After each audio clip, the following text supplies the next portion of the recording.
मैंने एक अनाथ लड़की से शादी की। उसकी एक 15 साल की बहन भी थी। पत्नी के साथ उसकी बहन भी विदा होकर आ गई थी, लेकिन उसकी बहन सारा दिन मेरी पत्नी के साथ चिपकी रहती। मुझे उस पर बड़ा गुस्सा आता, क्योंकि वो रात को भी हमारे कमरे में ही सोती थी। मैंने अपनी पत्नी पर गुस्सा किया और जब रात को उसकी बहन हमारे कमरे में आई तो जबरदस्ती उसे दूसरे कमरे में बंद करवाया और फिर कमरे में वापस लौटा तो मेरी जान निकल गई, क्योंकि वहां तो मैं शादी की रात अपने कमरे में आया तो बहुत खुश था। मैंने मुंह दिखाई का गिफ्ट तो खरीदा ही था, लेकिन एक प्यार से भरा गिफ्ट भी लाया था। मैं गजरे खरीद कर लाया था, क्योंकि जानता था कि लड़कियां इस तरह की गिफ्ट पाकर खुश हो जाती हैं। मैं यही अपने कमरे का दरवाजा खोला तो हैरान रह गया था। सामने का मंजर बड़ा खतरनाक था। मेरी पत्नी की 15 साल बहन उसके साथ चिपक कर बैठी थी और रोती चली जा रही थी। ये रोने कोई आम रोना नहीं था, बल्कि जोर जोर से रो रही थी। उसे देखकर मेरी रेखा परेशान हो गई थी। उसने अपनी बहन को डपक कर खामोश करवाया था। मैं आगे बढ़ा और बोला, रेखा क्या हुआ इस बच्ची को? इसकी तबीयत तो ठीक है ना? रेखा बोली, जी ठीक है। ये बस ये सोचकर परेशान हो रही है कि मैं अपनी नई जिंदगी शुरू करने जा रही हूँ, तो इसका क्या होगा। मेरा दिल दुख गया था। मैं आगे बढ़कर रूपा के सर पर हाथ फेरा और बोला कि तुम परेशान मत हो। अगर तुम रेखा की बहन हो तो मेरी भी बहन हो। तुम इसी घर में हमारे साथ रहोगी। मुकेश बोले, रेखा तुमने ये बात रूपा को नहीं बताई थी क्या? मैं बोली, मैं इसको बता चुकी हूँ, मगर बच्ची है ना, इसलिए ये बातें इसको अभी समझ नहीं आ रही हैं। वक्त गुजरेगा तो खुद ब खुद समझ जाएगी। मैंने सर हिला दिया तो रेखा डरते डरते बोली, मुकेश एक बात कहूँ? मैं मुस्कुरा कर बोला, रेखा तुम्हें प्रॉमिस लेने की जरूरत नहीं है। लेकिन उसकी बात सुनकर मैं एकदम ही हैरान रह गया था। वो बोली, मुकेश मैं रूपा को अपने साथ सुला लूं जब तक कि समझ नहीं आती। ये मेरे साथ ही सो जाया करें। ये मम्मी पापा के मरने के बाद अकेले बहुत डरती है। जरा जरा सी बात की टेंशन लेकर बीमार पड़ जाती है। मेरी अभी नई नई शादी हुई है। मैं कहाँ अस्पतालों के चक्कर खाती रहूंगी। मैं रेखा की बात समझ गया था। मैंने कहा, ठीक है, तुम दोनों बहनें इस कमरे में सो जाओ, मैं दूसरे कमरे में चला जाता हूँ। रेखा उठकर मेरे पास आई और बोली, मैं हमेशा आपकी आभारी रहूंगी। आपने मेरे साथ बहुत बड़ी मेहरबानी की है। मेरे आपसे गुजारिश ही है कि आप घर में किसी को भी मालूम न होने दीजिएगा कि आप दूसरे कमरे में सो रहे हैं। आप फिक्र ना करें, जल्दी ही रूपा ठीक हो जाएगी तो आपकी जिद छोड़ देगी। मैं मुस्कुरा कर बोला, रेखा तुम टेंशन लेने की जरूरत नहीं है। मैं तुम्हारी सिचुएशन समझता हूँ। वैसे भी कल तक मेहमान वापस लौट जाएंगे, फिर हम तीनों ही तो इस घर में रह जाएंगे। इतना कहकर मैं डरी सहमी सी रूपा पर नजर डालकर बाहर निकल गया था। रेखा तो तसल्ली तो दिया था, मगर खुद तो तसल्ली कैसे देता। मेरे दिमाग में बार बार यही सवाल आ रहा था कि क्या रूपा यूं ही हमेशा मेरी खुशियों के बीच रहेगी। मैंने हाँ करके अपना ही नुकसान तो नहीं कर डाला, मगर मैंने बड़ी कोशिशों से अपने दिमाग में सारी बातें हटा दिया था। मैं जानता था कि बच्चे ऐसे ही होते हैं जो गवारा नहीं करते कि उनके करीबी इंसान किसी और के साथ बात भी करें। इसलिए मैं रूपा का भरपूर ख्याल रखने लगा था। वो बड़ी मासूम सी डरी सहमी सी लड़की थी। इस तरह के बच्चों पर तो वैसे भी मुझे बड़ा तरस आता था। मैं यही सोचकर परेशान हो जाता था कि न जाने इससे अपनी जिंदगी में क्या कुछ सहा है जो वो ऐसे हो गई है। रूपा रेखा से भी खूबसूरत थी। हमारी शादी को पूरा 1 हफ्ता हो चुका था, मगर रूपा अभी भी ऐसा रेखा के साथ ही सोती थी, जबकि मैं दूसरे कमरे में पड़ा रहता था। एक दिन मैं रूपा के लिए एक बैग ले आया था, किताबें तो नहीं, क्योंकि मुझे नहीं पता था कि वो किस क्लास में पढ़ती है। मैं घर पहुंचा तो रेखा घर के कामकाज कर रही थी, जबकि रूपा चारपाई पर बैठकर अपनी बहन को देख रही थी। मैं अपने चेहरे पर मुस्कुराहट सजाकर रूपा के पास पड़ी कुर्सी पर जाकर बैठ गया। रेखा की नजर मुझ पर पड़ी तो वो भागकर मेरे पास आकर खड़ी हो गई थी। उसका चेहरा रेड हो गया था। मैंने उसे इग्नोर किया और रूपा के तरफ देखकर बोला, रूपा देखो, मैं तुम्हारे लिए गिफ्ट लेकर आया हूँ। रूपा मुझे देखकर रोने लगी और भागकर अपनी बहन के पीछे जाकर छुप गई। मैं हैरान रह गया, आखिर वो ऐसा क्यों करती है? वो हमेशा खुद क्यों छुप कर क्यों रहती है? मगर मैं ये नहीं जानता था कि जब मेरी इस क्यों का जवाब मिलेगा तो मुझे खुद कितना बड़ा धक्का लगेगा। मैं उठकर खड़ा हो गया था, बोला, रूपा बेटी इधर आओ, मेरी बात सुनो, मैं तुम्हारे लिए बैग लाया हूँ। मेरी आवाज सुनकर रूपा और रोने लगी थी। मैं सांवलिया नजरों से रेखा की तरफ देखा तो मुझे बड़े गुस्से में लगी। वो मुझे, मुकेश साहब की बड़ी मेहरबानी होगी, आप मेरी बहन से दूर रहें। आप मेरे पति हैं मगर रूपा के लिए तो गैर है ना, इसलिए आप इससे बात ना किया करें। मुझे रेखा की बात बहुत बुरी लगी थी। मैं तो रूपा को अपनी छोटी बहन समझने लगा था, मगर रेखा का रवैया मुझे बड़ा परेशान किया। मैं भी गुस्सा में आ गया था। मैं बोला, अगर तुम्हें रूपा का इतना ही ख्याल है तो अपनी बहन को एक गैर मर्द के घर अपने साथ लाई ही क्यों? इतना कहकर मैं दरवाजा जोर से बंद करके घर से बाहर निकल गया। बाहर निकलकर मैं सड़कों पर घूम रहा था। मुझे रह रहकर अपने सख्त व्यवहार पर शर्मिंदगी हो रही थी। रूपा मेरे घर जबरदस्ती तो नहीं आई थी, ना तो मैं उसको ताने देने लगा था। वो तो मेरे कहने पर मेरे घर आई थी। घर में हम बस 3 ही लोग थे। इससे पहले मेरे घर पर खामोशी और सन्नाटा रहता था। मेरी मम्मी की मृत्यु 2 साल पहले हुआ था। उनके गुजर जाने के बाद जिंदगी ने मुझे कड़ी धूप में लाकर खड़ा कर दिया था।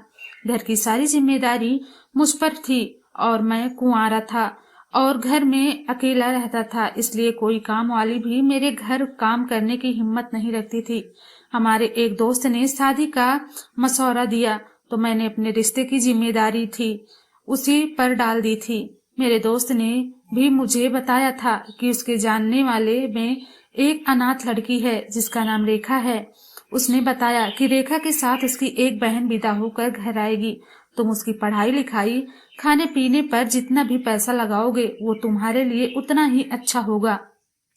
फिर लड़कियां के जवान होते हुए देर ही कितनी लगती है, उनकी शादी करके विदा कर देना। मैंने एक खुले दिल से 7 हामी भर ली थी, क्योंकि भगवान मुझे इतना दिया था कि आसानी से इसका खर्चा बर्दाश्त कर सकता था। मगर मैं कहाँ जानता था कि रूपा तो एक अजीब ही किस्म की बच्ची होगी और मेरे गले की हड्डी बन जाएगी, जो मुझसे ना उगली जा सकेगी ना ही निकाली जा सकेगी। लेकिन मैंने फैसला किया था कि मैं कुछ दिन सब्र से काम लेकर देखता हूँ कि रूपा का रवैया ठीक होता है या नहीं, फिर मैं कुछ करूँगा।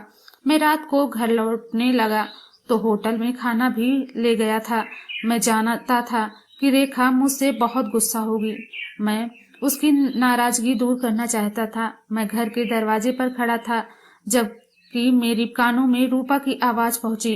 वो कह रही थी, मेरा क्या, अब तुम्हें डिवोर्स हो जाएगी, तुम मेरे साथ वापस चली जाओगी जहां सिर्फ तुम और मैं रहेंगे, किसी तीसरे की बर्दाश्त ही न करना पड़ेगा। रेखा एकदम गुस्से से बोली थी कि अपनी बकवास बंद करो। रूपा की हंसी की आवाज आई थी। फिर वो बोली, अब तो घर में तुम्हारा खड़ूस पति भी रही है, अब तुम मुझे मेरे असली नाम से पुकारो। रूपा की बात सुनकर हैरान रह गया था। रूपा का कोई और नाम भी था क्या जो मुझसे छुपाया गया था? लेकिन क्यों मेरे दिमाग में इतने सवाल आ रहे थे कि अब मुझे घुटन होने लगी थी। मैंने दरवाजा खोला और घर के दाखिल हो गया।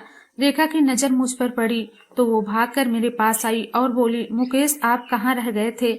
मैं आपकी फिक्र में घुलती जा रही थी। मैं ये देखकर खुश हो गया था कि रेखा के चेहरे पर नाराजगी का नामो निशान नहीं था। हम दोनों बातें कर रहे थे कि रूपा एक बार फिर से रोने लगी थी। वो बोली, रेखा तुम इसके साथ बात मत करो, या तुझे गुस्से से देखता है, तुम्हारा पति गंदा है। रेखा ने मुझे शक की नजरों से देखा था। मैंने अपनी सफाई दी और कहा, क्यों रूपा बच्चे, मैं क्यों आप पर गुस्सा करूंगा?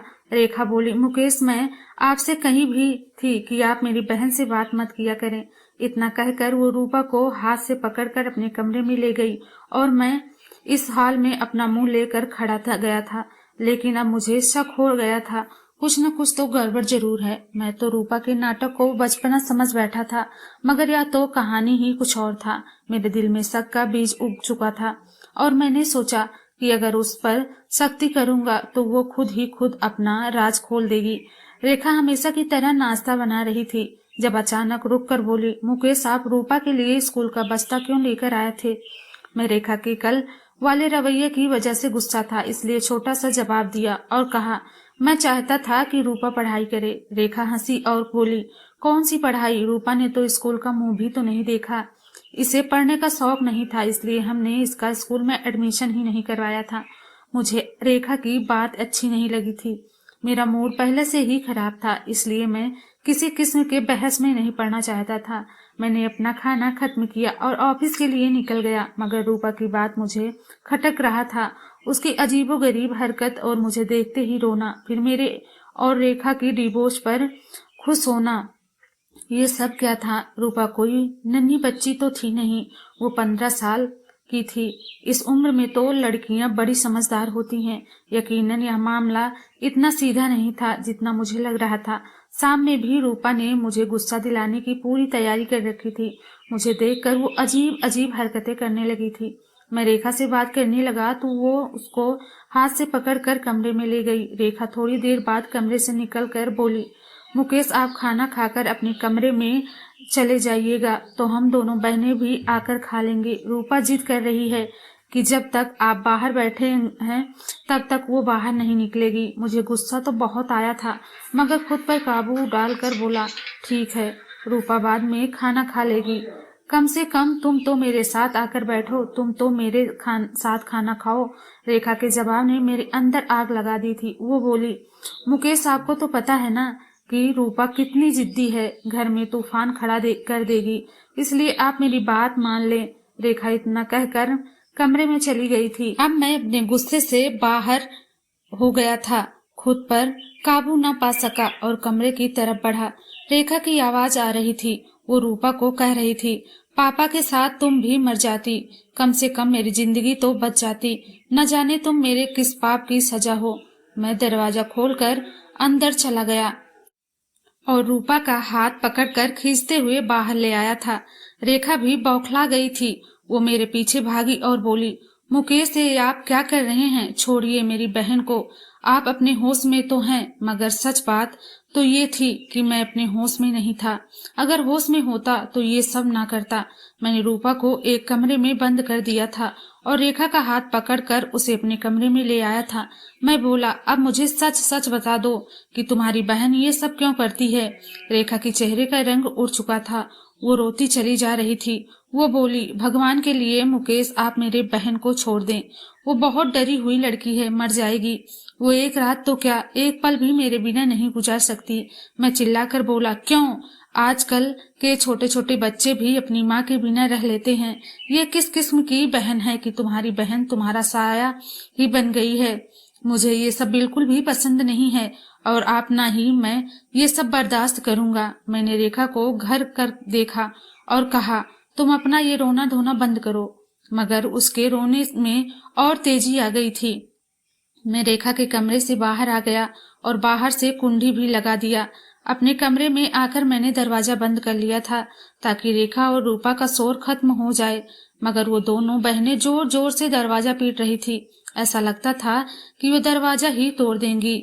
कई घंटे तक यही सब कुछ चलता रहा, मगर सुबह होने से कुछ देर पहले दोनों कमरों में खामोशी छा गई थी। मैं अपने दिल के हाथों मजबूर होकर उठ खड़ा हुआ और रूपा के कमरे की तरफ कदम बढ़ा दिया। मैं उससे माफी मांगकर रेखा के पास ले जाना चाहता था, मगर मैंने जैसे ही दरवाजा खोला मेरी कदम जंजीर हो गई थी, क्योंकि वहां तो एक लड़का बैठा था। मैं आगे बढ़ा तो वो मुझे देखकर डर गया था और फिर से रोने लगा था। मैंने उसे झिड़क दिया और बोला, मेरे सामने आंसू मत बहाना, नहीं तो मुझसे बुरा कोई नहीं होगा। मुझे बताओ, तुम कौन हो? रूपा कहाँ गई? वो लड़का रोते हुए बोला, अगर मैं आपकी हकीकत बता दूंगा तो तुम मुझे बेच तो नहीं दोगे? मैं उसकी बात सुनकर हैरान हो गया था। मैं बोला, नहीं, मैं तुम्हें क्यों बेचूंगा? वो लड़का मेरी बात से बेफिक्र हो गया था और सोफे पर बैठ गया। उसके चेहरे पर बड़ा गर्व था।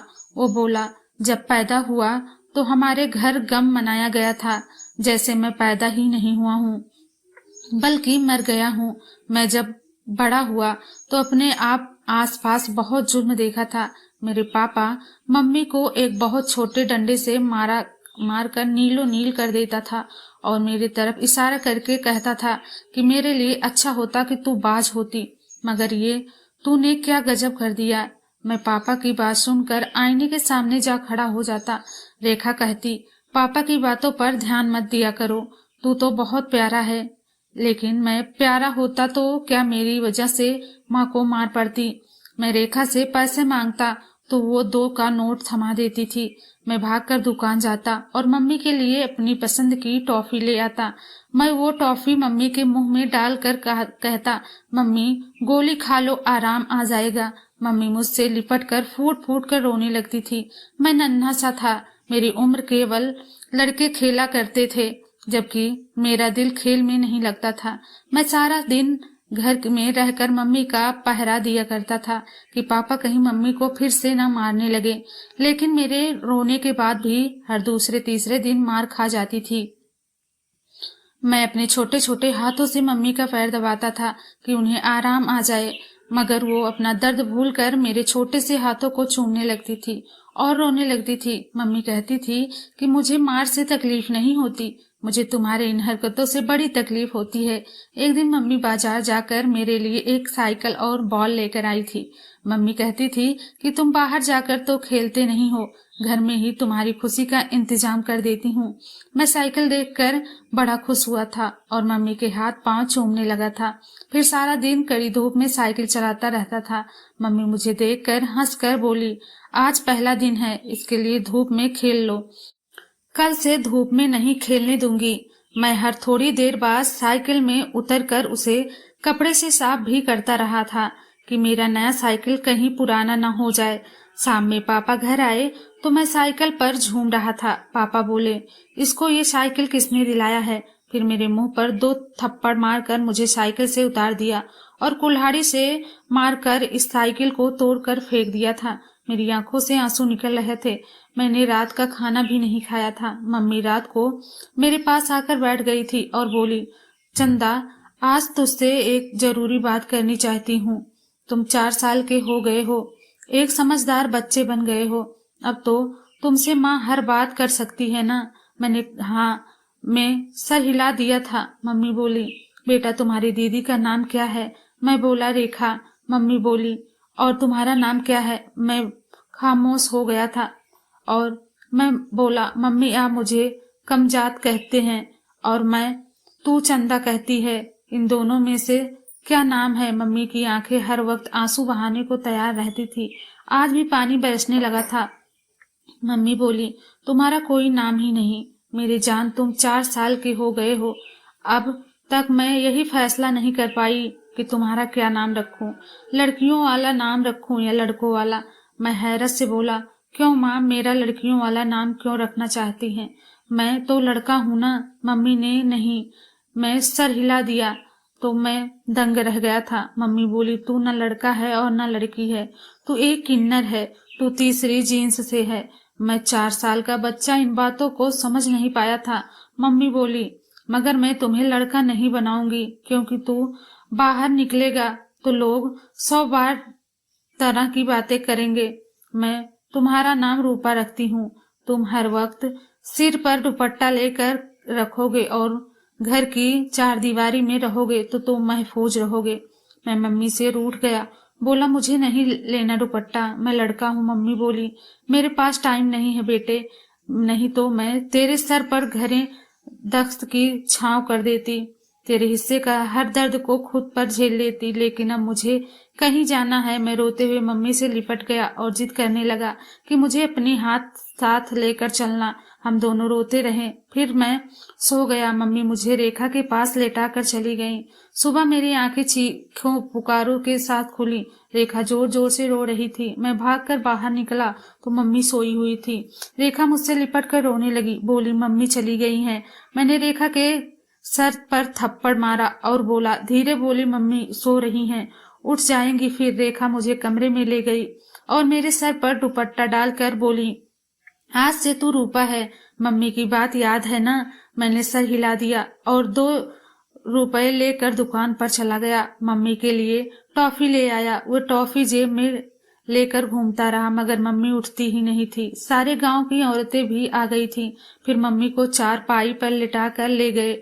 मैं पीछे भागकर और बोली कि मम्मी को लेकर जा रहे हो छोड़ दो, मैंने तो उनके लिए टॉफी ले रखी है, छोटा था ना इसलिए किसी ने मेरी आवाज नहीं सुनी।